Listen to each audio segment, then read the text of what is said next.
Bonjour à toutes et à tous, je m'appelle Damien Templer-Barros et je travaille au sein des équipes Professional Services de Memority.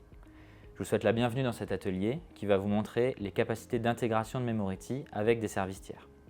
Le premier cas d'intégration que je vais vous montrer, c'est avec la solution ServiceNow qui est un ITSM.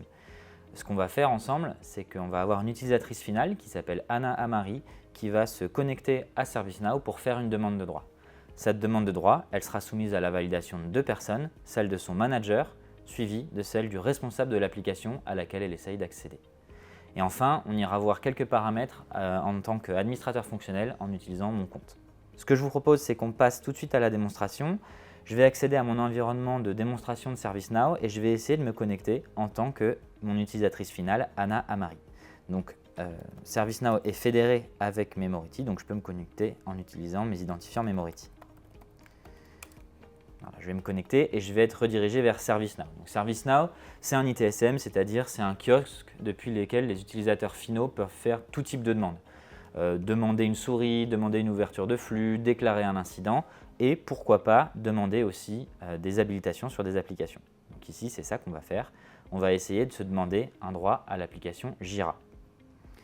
Donc pour qu'on puisse demander un droit dans ServiceNow, il faut qu'on respecte deux conditions. La première, c'est qu'il faut que le droit soit demandable dans Memority. C'est-à-dire que si ServiceNow n'existait pas, l'utilisatrice pourrait aller dans Memority et demander ce droit en autonomie. Donc en gros, il faut que le droit soit demandable en self-service. Et le deuxième point, c'est qu'il faut qu'on ait précisément indiqué que ce droit est requêtable dans ServiceNow. Donc ici, on ne retrouve pas le rôle Jira. Ce que je vous propose, c'est qu'on aille voir en tant qu'administrateur fonctionnel laquelle de ces deux conditions on ne respecte pas. Donc ici, je vais me connecter en tant qu'administrateur fonctionnel et je vais essayer d'accéder à l'application Jira. Hop. Ici, je vais pouvoir consulter les rôles applicatifs qui ont été déclarés sur cette application. Ça tombe bien, il n'y en a qu'un seul. Et je vais aller voir les paramètres de ce rôle-là. Directement, je vais retrouver dans ces paramètres ici les deux éléments qui nous intéressent. Le rôle est demandable en self-service, c'est-à-dire que si Anna Amari n'avait pas ServiceNow, elle pourrait aller se le demander dans Memority. En revanche, il n'est pas demandable dans ServiceNow. Donc je vous propose qu'on résolve ça tout de suite. Voilà, j'ai mis à jour le rôle. Maintenant, je vais retourner me connecter en tant qu'utilisatrice finale. Je vais me rafraîchir la page. Et je vais à nouveau chercher les applications que je peux demander. Et ici, on va voir que le rôle Jira, il est apparu. Donc on est bien sur quelque chose de dynamique, il n'y a pas de table de référence cachée, tout est requêté en temps réel auprès de Memority. Et toutes les configurations sont effectuées côté Memority, j'aurai l'occasion d'y revenir un peu plus tard. Donc ici, Anna Amari a pu faire sa demande de droit sur l'application Jira et elle va la soumettre. Je vais atterrir ici sur le récapitulatif de ma demande et je vais pouvoir constater que la demande est en attente de validation chez Benjamin Huy. Voilà, ça vient d'apparaître. Donc maintenant, c'est à Benjamin Huy, le manager de Anna Amari, de valider la demande. Donc, ce que je vous propose, c'est qu'on aille se connecter en tant que Benjamin. Donc ici, encore une fois, ServiceNow est fédéré avec Memority, donc je peux tout à fait me connecter en tant que Benjamin Huy. Je vais me connecter avec mon mot de passe également. Et je vais tout de suite voir que j'ai une demande d'approbation en attente que je peux consulter. Donc ici, je vois bien la demande d'Anna Amari qui essaye d'accéder à l'application Jira. Et je peux l'approuver ou la rejeter. À noter que cette demande, je pourrais aussi la visualiser dans Memority directement. Donc si j'essaye d'accéder à Memority, je suis déjà connecté grâce au SSO. Ici, dans mes demandes, je vais pouvoir retrouver la demande de Anna Amari. Donc j'ai le choix de l'endroit où je veux la valider, soit dans ServiceNow, soit dans Memority, qui a une interface qui est un petit peu plus avenante que celle de ServiceNow. En l'occurrence, ce que je vous propose, c'est qu'on la valide dans ServiceNow. Donc ici, je vais approuver la demande de Anna Amari et je vais retourner en tant qu'utilisatrice finale pour voir ce qui s'est passé sur ma demande ServiceNow. Donc ici, comme vous pouvez le voir, j'ai la date de validation de Benjamin Huy et je constate que je suis passé au niveau de validation supérieur, celui du responsable de l'application Jira, en l'occurrence John Kerry. Donc je vous propose qu'on se connecte tout de suite en tant que John Kerry. On va se connecter directement à Memority.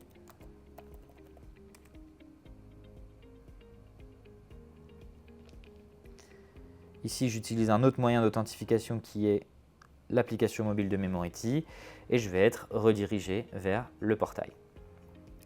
Donc John Kerry, lui, on va retrouver ici dans ses demandes en attente la demande de Anna Amari. À noter qu'il est possible aussi de limiter cette vue, c'est-à-dire que le responsable d'application, il ne va pas pouvoir valider la demande dans ServiceNow, il va pouvoir la valider uniquement dans Memority. Tout ça, c'est un choix d'implémentation qu'on a fait.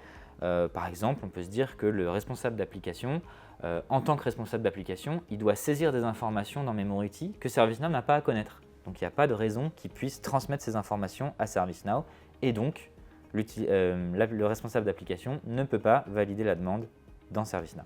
Il va pouvoir le faire uniquement dans Memority.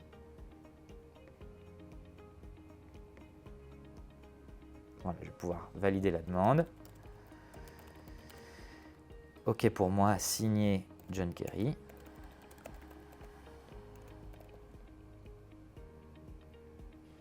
Et voilà. Ce que je vous propose, c'est qu'on aille tout de suite voir ce qui s'est passé sur la demande de l'utilisatrice.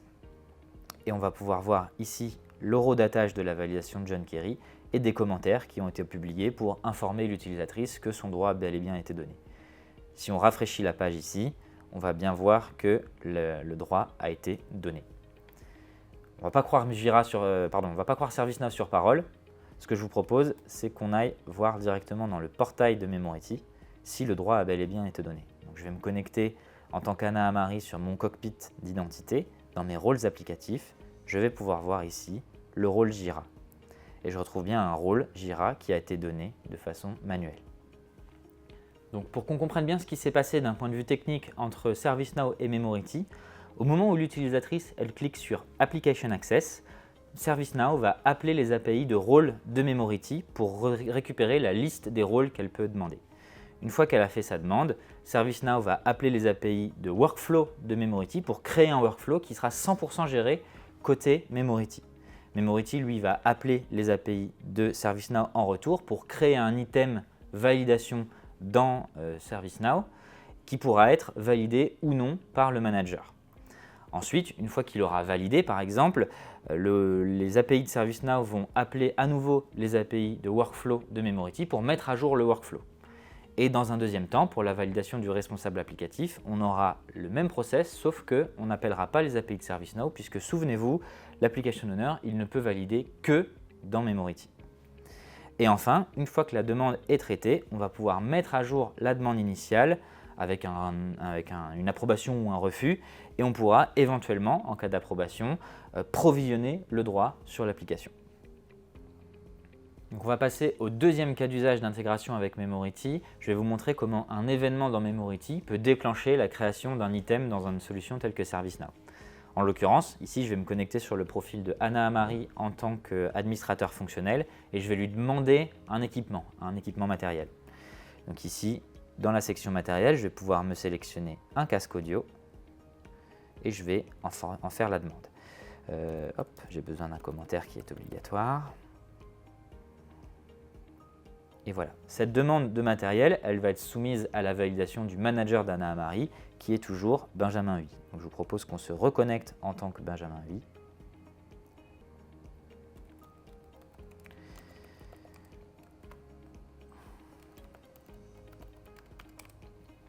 Je vais être connecté ensuite sur son portail et je vais avoir de nouveau une demande de validation pour mon utilisatrice que je vais pouvoir traiter. Donc ici, je vois qu'il s'agit d'une demande de casque.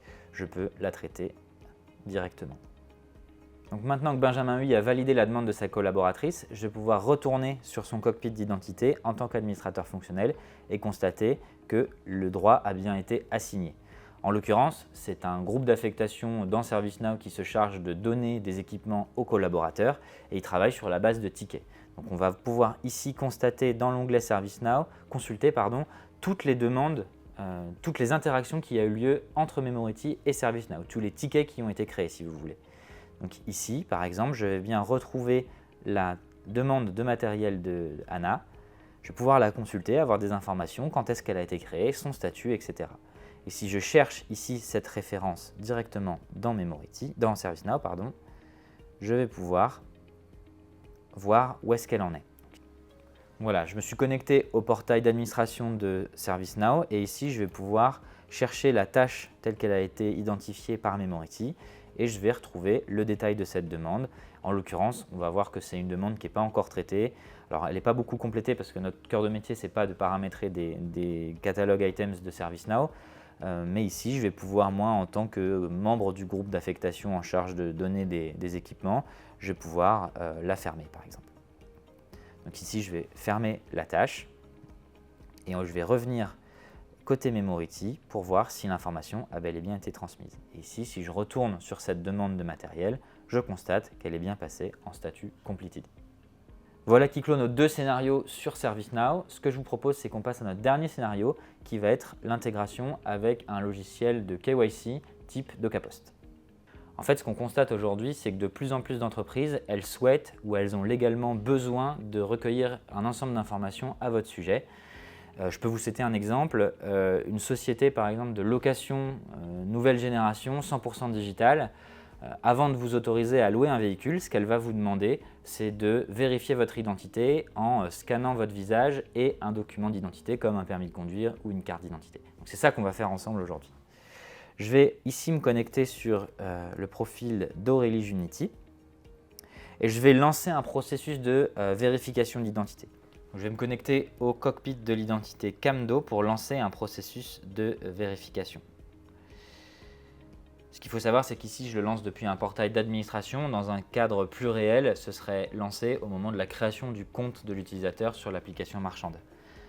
Donc ici, je vais lancer mon processus et je vais aller me connecter sur le téléphone de l'utilisateur.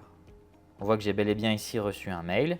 Merci de suivre la procédure de vérification de votre identité. Je vais pouvoir cliquer sur le lien, accepter les conditions d'utilisation et donner mon consentement pour l'utilisation de mes données.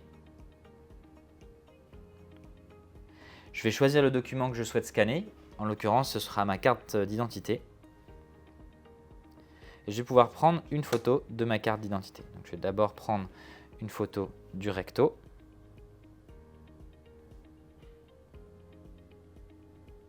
Et ensuite, je vais retourner ma carte d'identité pour prendre une photo du verso.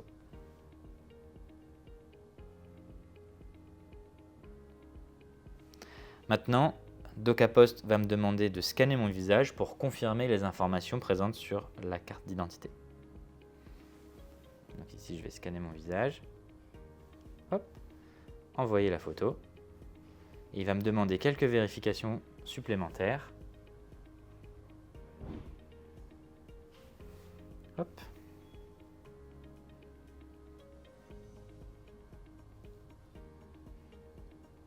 Première vérification.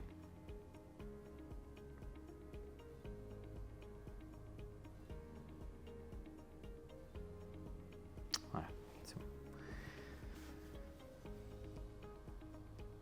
Maintenant que la vérification est effectuée, on voit que mon dossier est en cours de traitement par DocaPost et je vais pouvoir cliquer sur Continuer.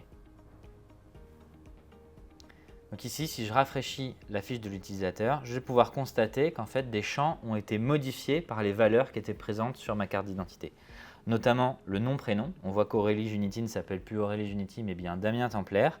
On va pouvoir retrouver ici des informations plus précises, comme la date de naissance de l'identité, qui elle aussi a été récupérée sur ma carte d'identité. Enfin, on voit que le processus de vérification il est terminé grâce à ce champ qui est indiqué comme vérifié. Donc dans ce dernier scénario, on a vu comment Memority pouvait s'intégrer avec des solutions de KYC pour, par exemple, renforcer les informations qu'on connaît à propos d'une identité. Ce qu'on a pu voir grâce à cette démonstration, c'est les capacités d'intégration de Memority avec des services tiers. Que ce soit, par exemple, sur des cas d'usage plutôt employés, ce qu'on va appeler workforce avec ServiceNow, ou alors sur des cas plutôt orientés clients ou consommateurs finaux, comme ce que j'ai pu vous montrer avec DocaPost.